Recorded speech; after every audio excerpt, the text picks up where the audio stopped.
Welcome back to the Mid-Year Mitch YouTube channel. In today's episode, I wanted to discuss a viewer's request. They wanted to know about kit cars. Why don't I build them? Should they build one? And as prices continue to rise for restored cars, resto mods, and even projects, they really become enticing. So I wanted to discuss why I personally don't build them and why I stay away from them. So be sure to stick around. Before we get into the video, a quick disclaimer. I have had a kit car. I had a 63 Grand Sport replica. I decided to pass it on and not build it because of what I will discuss in this video. So I do have some experience with them, but if you've built one, I'm not trying to take any shots at you. You know, they're great cars if you build them right. The key is their quality greatly depends on how much work you put into them. And that's what I want to discuss. There's some areas I do not believe is worth putting the effort to make them really nice, like the doors. I believe if you're building a kit car, start off with really nice factory doors. That'll make your project a lot better. That'll save you a lot of time, and it's just going to be a better result in the end. But let's dive into some of the differences between the levels of quality in kit car bodies first, because there are several you can choose from. There's a reproduction body, which is basically all new panels, but they're built the factory way out of the factory material. There's like a hybrid, which is kind of in between, where it's like a kit car because it looks the same on the outside, but some of the inside construction may be correct, but some of the materials aren't. So it's not going to be 100% reproduction, but it's kind of close. But some of the quality may suffer. And then you have a full-on kit car that basically is fully disassembled in a shoebox. Here you go. It's made out of who knows what material, most likely fiberglass. Stuff is not going to fit properly, and if their molds aren't correct, well, that's what you're left with. There are obviously different levels of quality there, but most likely you're going to have to figure out how to assemble the doors. You're going to have to figure out how to hang them and how to get them to latch and make everything fit. They're a lot more of a nightmare, but let's dive into some real-world examples. So the first car I want to discuss is the Concept 57 Corvette built by Corvette Central. I do not believe they build these anymore, but the thing I like about this car, if I can scroll down to the pictures, is you look at the inside of the door. It's got all the right structure. It's got the right core support and the right mounts and the right inner fenders. The door has the little steel plate in here to mount the latch. It has the right hinges for the deck lid and the trunk, and it just has all the right panels. It has the right structure in here that you can bolt the door hinges to. This is what I guess the bird cage would look like in a C1 Corvette. It's just this rocker support and this little triangular support that ties in, I guess, to the windshield frame, and there's a little bit of steel in the door here.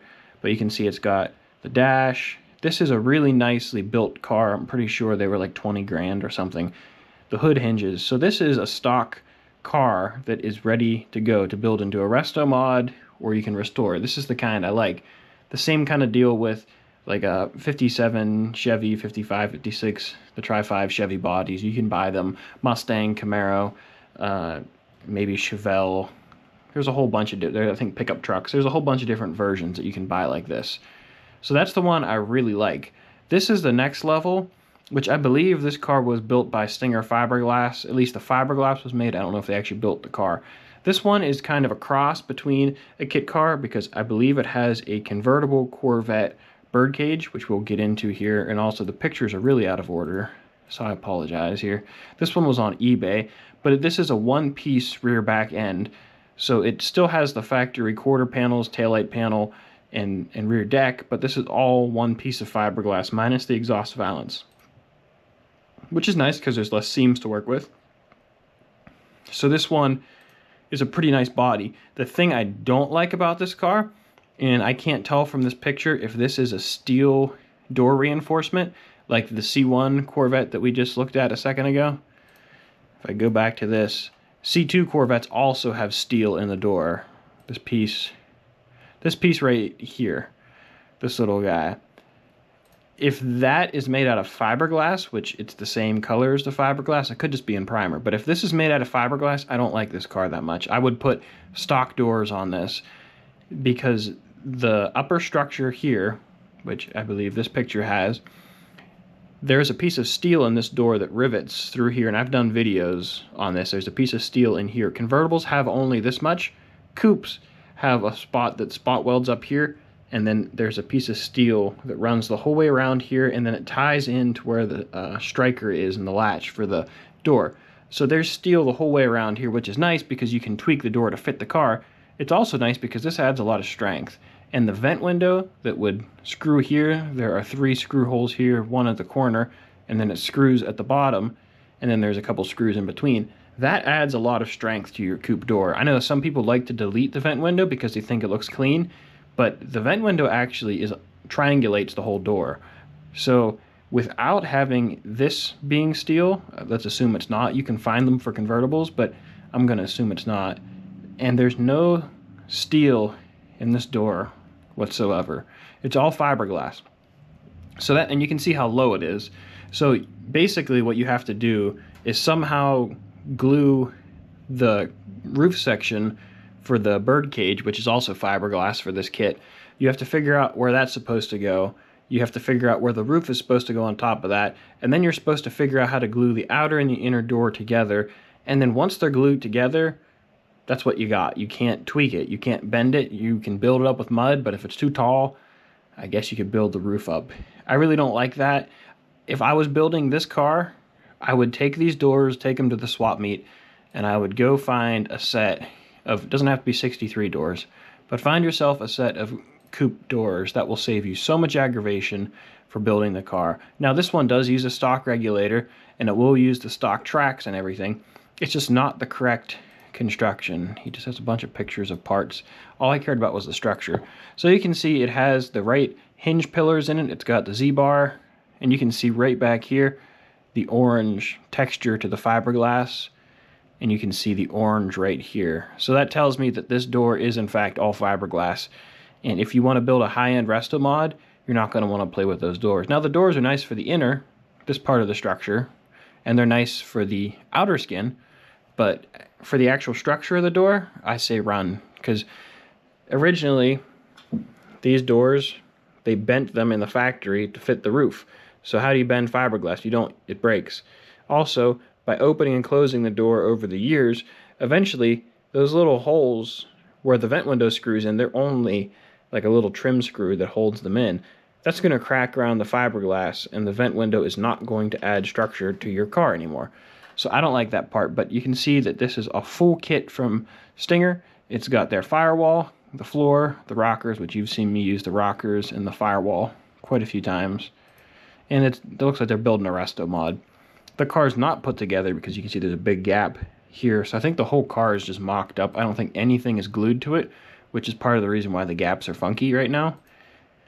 But this is like the next level of a kit car because it's got some of the right components where like a typical kit car of like, let's say like an old Willys coupe. A Willys coupe would have been made out of steel and the kit car would be fiberglass. Well, Corvettes are already fiberglass, so the kit cars are a little confusing. But this one still has the steel structure. The steel bird cage is in here. It just has a roof section that's made out of fiberglass, which I don't like those.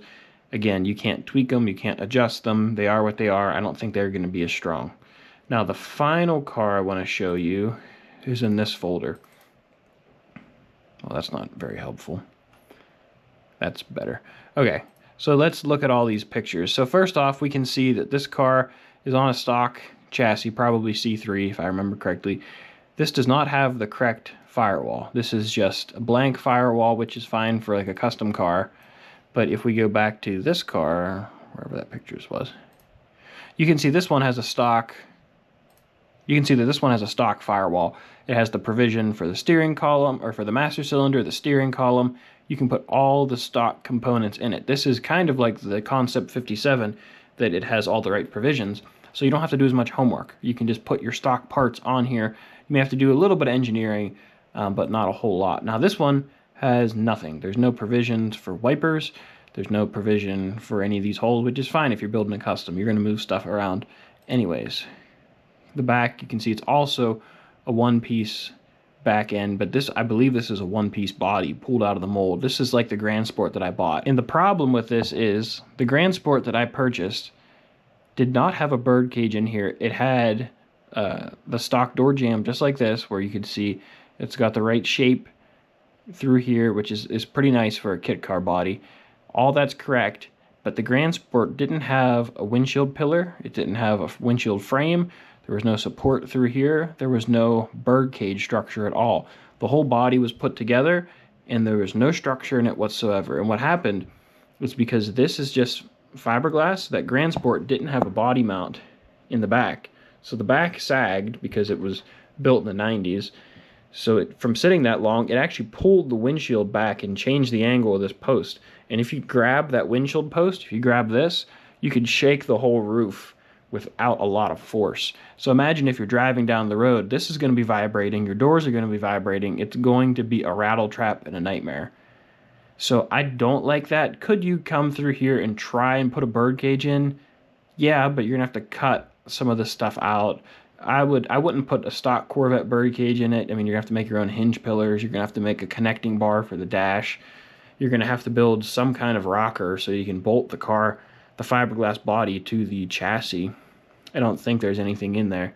And you have to figure out a windshield frame. That's very important. Now, this is the biggest thing that kit cars are not known for in their quality, is their doors. Now, these doors appear to be glued together. I don't know what they look like up against the car, but if we go to the next picture, these are the hinges that we're dealing with. And I don't want to sit here and, you know, knock anybody's work, but those welds aren't the best. And if you get regulators in this, which it looks like they were recommending, either they have, I guess they have these regulators. This is just a generic power window kit, which is fine, but it's not Corvette stuff. And these also eliminate the vent window, these windows. So like I said on the other car, the vent window gives you a lot of strength here. Now these are built thicker than a stock Corvette, probably to help with that flex, but these are still going to rattle. There's no provisions in the door at all, so you have to sit here and engineer where the tracks need to go. You're going to have to cut a big hole to get in there and work. You're going to have to figure out how to fasten everything together. And is there any steel behind this to bolt into? Maybe just a little piece. And I really don't like this. Now, assuming that this body is actually completely stock dimensions, like there's no chop or anything, you could put stock doors on that and that will fix some of your problems. I don't like kit car doors. For a convertible, it's fine because you're not really lining anything up. No one really makes a good set of correct Corvette doors like they do for, say, a Camaro. But if you found a nice set of doors, you could make a lot more out of this car. But in my opinion, if you have, and if you're doing this at home and you've built one of these before and said it wasn't that bad, I'm not saying it's impossible. I'm just saying for me, it's not worth my time. And if you're trying to build a $600,000, car to sell at the auction, it's not going to do it with kit car doors. I'm sorry. You're going to be struggling for your investment to get it back. Now, overall, the body looks like it's nice. I mean, these would be nice for race cars. These would be nice for like a little hot rod, or if you're doing a body swap, putting this on like a C4 chassis or some other kind of thing. I think that's fine. But for me, these just aren't where it's at. I've looked at these, I've done a lot of thinking, and without a bird cage in here, now this one might be a little better. If I got one, I would rather it be in this stage where there's no floor, so I could build something in it. Whenever there's already a floor in it, that kind of makes it harder to try and reverse engineer pieces in there. GM put steel in the doors, and they put steel in the bird cage for a reason, so I like to return it to that. Grand Sports, the original Grand Sports had aluminum in their door and in their bird cage to save weight, so you could also use aluminum if you're fancying that material. But C2 doors are heavy, and I do not trust those hinges after a few cycles. I do not trust those doors. So I'm not making this video to bash anybody's project, or if you're building a kit car at home. I'm just trying to give you some tips to show you why I don't build kit cars. You can do that. I had a really big interest in it with that Grand Sport, but then, like I said, when I saw the construction, I just wasn't that excited about it with the capabilities I had at the time, with the amount of shop space and the tools at hand. Now, right now I could do one, but I really don't want to. That's just my personal opinion. You're allowed to have your own opinion. These cars are out there. I still have a pile of them that I need to fix, so I have no reason to look for one. Now, if it was like a 53 to 55 Corvette, I'd be more inclined for a reproduction body, because it's harder to find those types of cars. They didn't make a whole lot. But 63 to 67 Corvettes, they made like 100,000 of them. So you're more likely to find one of those. And if you're building a kit car for something that's completely unique that really didn't exist, or that's like some kind of custom car, obviously that makes sense because, you know, maybe it's really hard to find, or like a Willys Coupe or a 32 Ford, you know, those make sense. For me, kit cars just don't do it. Reproduction bodies, like a 67 Camaro or the 55 Chevy, I think those are great. I would rather build that type of car before a kit car any day. Overall, you're gonna have a much better quality when you build a reproduction car with a brand new body than you would a kit car. Kit cars are really going to depend on how much time and effort and engineering work you put into it. I'm an engineer. I love to re-engineer things and reverse engineer things. But in my opinion, Chevrolet did a really good job engineering the Corvette bodies. So I like to do it the way they did it originally. So for me, it's kind of annoying to try to cut apart a car to put a stock birdcage into it to make it work. If you're not as attached to that engineering, or you think you could do it better, or you're trying to save weight and you're building things out of carbon fiber and fiberglass, you know, more power to you. But from a lot of my cars, they become high-end resto mods, and that's not what those guys want. They don't want a kit car body. Maybe one day if someone builds a full bird cage, all the pieces, we can put it together in a jig. If someone builds doors with all the correct pieces, then maybe the reproduction body for a split window will be available, and then this market may change. But right now, there's still a lot of these cars to build, and they're still bringing big money, so it makes sense to fix the original ones. And people don't really like the Frankenstein cars sometimes, but they brought a lot of money at auction, and they're in very fancy people's houses, and they're just fine with them. And the market just keeps on going. As auction prices go up, obviously project car and other car prices go up as well. So kit cars do become more appealing in that way if you really want one. It's all about your budget, but like I said, for what I want, it's not what I'm looking for. So hopefully next week we'll be back into some car content in the garage. It's been a while since I've worked in there. I've been busy on the house. I apologize for that, but there's been a lot going on. The engine for the 68 Corvette is done. I have to go pick it up. I think I'm going to bring the 68 Corvette chassis back to the new house, and I'll do all the assembly there while I finish up the 63 split window and we do some work on the 68 Corvette. We have a little bit of fiberglass repair to do on the firewall and the floor and stuff. And then whenever that chassis is ready, we'll bring it back to the shop and we'll put the 68 body on top. And then I may bring the 68 Corvette back to the house to do the final work, so that way we can keep other cars in there, keep dirty cars in there, and that way we can keep the 68 clean and just keep making it nice. And then we'll do the interior work, wiring, all that stuff. We'll get it fired up, and hopefully we'll get to that this summer. So if you enjoyed the video, please give it a thumbs up. Don't forget to subscribe. Also put in the comments what you think about kit cars. Would you build one? Do you have one? What's your preference? I'm always interested to hear what your guys' take is on all this stuff. So I got a lot of work to do, and I'll catch you guys later.